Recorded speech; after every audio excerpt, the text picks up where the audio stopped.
But everything has a shelf life, so I must eat and then replace everything that's about to expire. Buying fresh food can get expensive, but when you reach for the cheaper canned alternatives, there are some to be avoided. Here are 10 canned foods you must never buy.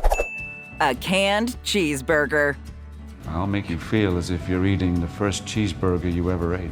The exact origins of the hamburger is up for debate, with many stories about its first appearance tied to the United States, as well as the idea that it was birthed in the city of Hamburg, Germany. Regardless of the origin, we know where to get a burger today: in a can. After all, if you can get bread in a can, you might as well try to get a whole sandwich, too. This interesting innovation is a relatively recent release from the Trekking Malzeiten Company in Switzerland. They specialize in convenient canned meals for campers and hikers in the Swiss Alps. This backpack burger includes a whole burger complete with bun, cheese, ketchup, onions, and pickles. Despite the convenience, this not-so-Big Mac is reviewed as having flavorless ketchup, discolored meat, and a clumpy texture. Maybe on your next hike, just stick to the trail mix.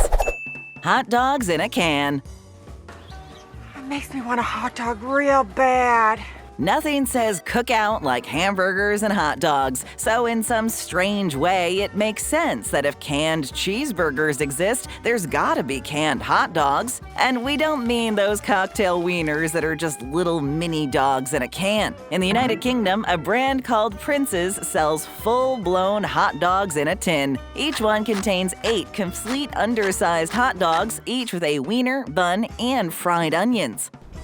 There's not gonna be anything bad in here? Just you. The whole thing comes swimming in an undisclosed flavor of brine sauce they simply call your family's favorite. The actual weenies sound reasonably Americanized, made with processed chicken and pork inside a beef collagen casing. Still, we'll stick with the ballpark kind and leave these canned doggies on the other side of the pond. Canned soup. Max, look! It's the Leaning Tower of Pisa. Condensed soup has a rich history that goes hand in hand with its rich flavors, and most of it resides in the hands of the famous Campbell's Soup brand. The Campbell's Soup Company was founded back in 1869 by its namesake, Joseph Campbell, but it took nearly 3 decades before they discovered the strategy that would make them a household name. Campbell's had already introduced canned soup to the marketplace in 1895, but 2 years later, they cracked the code. John Durrance was a chemist with a degree from the Massachusetts Institute of Technology and pioneered the condensed and canned soup method. Condensing meant cutting the water content of each can in half, which saved the company money on the production, storage, and transportation of soup cans. No soup for you. The popularity of condensed soup has remained for over a century now, and while their convenience and shelf stability can't be denied, those things do come at a cost. Soup in general is considered a healthy meal packed with nutrients, vegetables, and vitamins. But some of that changes once it's squished into a can. Its shelf stability is very much owed to preservatives and sodium, with both in abundance. Creamier soups can also be loaded with saturated fats, which are linked to issues like high cholesterol levels. A single can of Campbell's condensed mushroom soup has 7 grams of fat all to itself, which is 1/3 of the recommended daily allowance from the United States Food and Drug Administration. On the sodium side, a 1-cup serving of Campbell's condensed tomato soup has 960 milligrams of sodium, which is almost half the daily amount of sodium recommended by the FDA. Meanwhile, a single cup serving of Campbell's chicken noodle soup is right behind it with 900 milligrams. So the next time you dip your spoon into that hearty liquid lunch, just don't ask anyone to pass the salt. New to BabbleTop? Then how about hitting that subscribe button? Thanks. Canned bread. Wait. What? We cannot break bread with you. Ditching the bread bag for something a little sturdier, this strange canned dish is surprisingly a traditional New England delicacy. Original home-style recipes called for greasing a leftover empty can and filling it with typical bread batter ingredients minus eggs and flour and cooking it with steam as the loaf formed to the shape of the can. The modernized version is sold by the B&M brand, who have been in the canning business since 1867, back when they started packing corn, meats and seafood into cans. They have it! Canned bread! But the flagship product is the quirky, sealed can of brown bread. The loaf itself is tinged with a hint of molasses and comes in a classic brown bread or raisin bread, and despite its inherent weirdness, is well reviewed as dense, moist, and slightly sweet. With the extended shelf life, you'd never worry about your bread going moldy, and at least you don't have to worry about this bread getting squished at the bottom of the grocery bag. Still, we'll stick with a trip to the bakery for the real deal. Pre-cooked canned pasta. How was your caprese? Much like condensed soup, there's a full history of pasta in a can, but the modernized version is where it went astray. Yes, there really was a Chef Boyardee, and yes, pasta was his specialty, but the shelf-stable stuff sealed in tins has come a long way from its Italian roots. Born Ettore Boiardi, Chef Boyardee was an Italian-American immigrant who landed at Ellis Island in 1914 at the young age of 16. But he was so proficient with pasta, just 1 year later he landed the job as head chef at New York City's Plaza Hotel. Eventually, his dishes became so popular that he'd sell take-home kits. That idea eventually evolved into mass canned production, where he eventually hired over 5,000 employees to pump out a daily count of 250,000 cans. The company was eventually sold in 1948, and over the years since then, the product and its public image has changed. When comparing the pasta sauce to a homemade dish that would have fresh tomatoes, which contain antioxidants and potassium, alongside vitamin K and vitamin C, much of that is lost in the canning process. That process, of course, also includes those pesky high sodium counts and even large portions of sugar. Cans of Chef Boyardee's spaghetti and meatballs have 7 grams of sugar and 700 milligrams of sodium. And right next to it is Chef Boyardee ravioli with 6 grams of sugar and 900 milligrams of salt. The sugar content is due to the usage of high fructose corn syrup in the sauce, which is an artificial sugar which comes with some issues. Fructose is broken down by the body and becomes stored as fat. Fructose also increases the bodily production of ghrelin, which is the hormone in your body that makes you hungry. So after you've emptied the can, not soon after, you'll be hungry again, which can lead to overeating. Like other canned goods, this has led to Chef Boyardee having to defend its reputation. You don't necessarily have to trade in that beefaroni for a banana, but maybe Chef Boyardee shouldn't be on the menu every single day. Canned corned beef.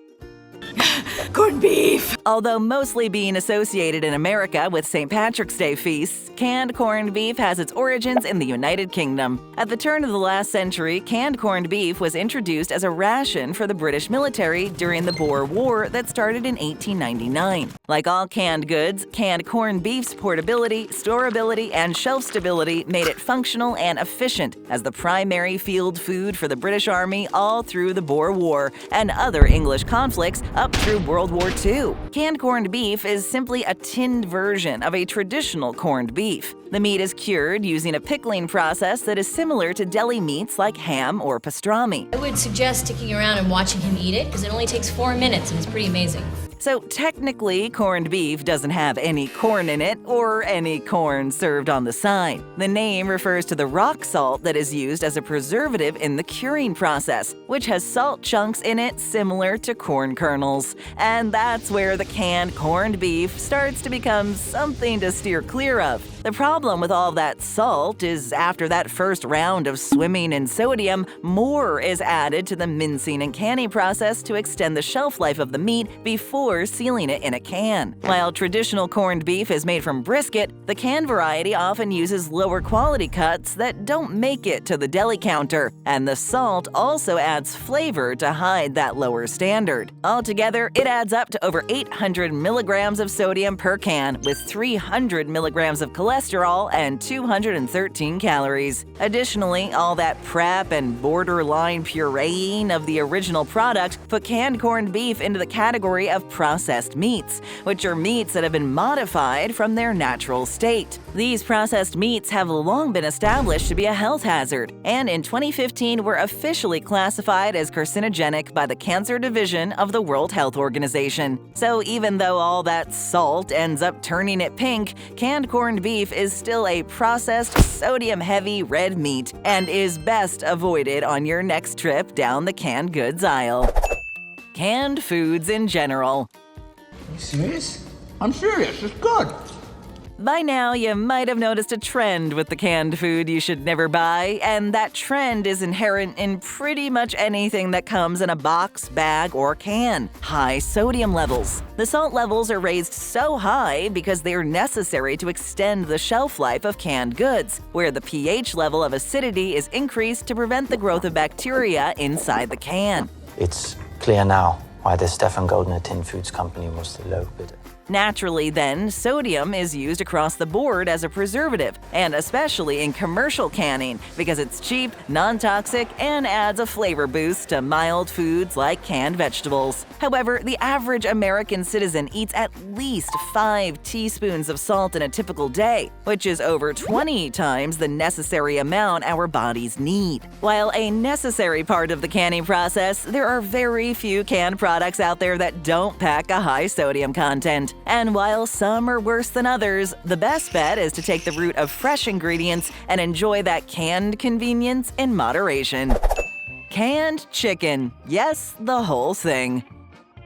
What have you done to me? There are some canned foods out there that are to be avoided for reasons besides their shockingly high sodium counts. Chalk it up to ingenuity, unique marketing schemes, or testing the limits of what can or can't be preserved in a metallic cylinder. Some canned foods are just plain weird. And maybe the weirdest of all is the canned chicken. Yes, we're talking about an entire chicken in a can. While processed and flaked chicken is widely available in a can, this 3-pound, 2-ounce wonder from the Sweet Sue Company fits a complete whole chicken, bones and all, into a tin can. Oddly enough, the only thing missing is the giblets, but maybe there just wasn't enough room in a 50-ounce can.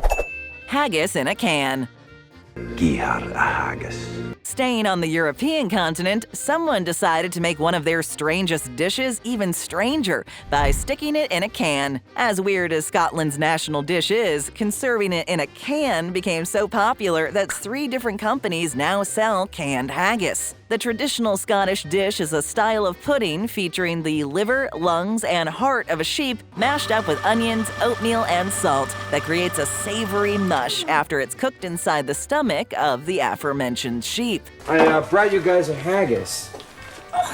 Sweet of you, son. In more modern times, an artificial casing similar to some sausages replaces the stomach casing, but the rest remains the same and isn't exactly mouth-watering to most American palates. Swapping out the casings and sheep stomachs for a tin and sticking with the base ingredients helps simplify the idea, but we'll still take a pass on this strange Scottish dish.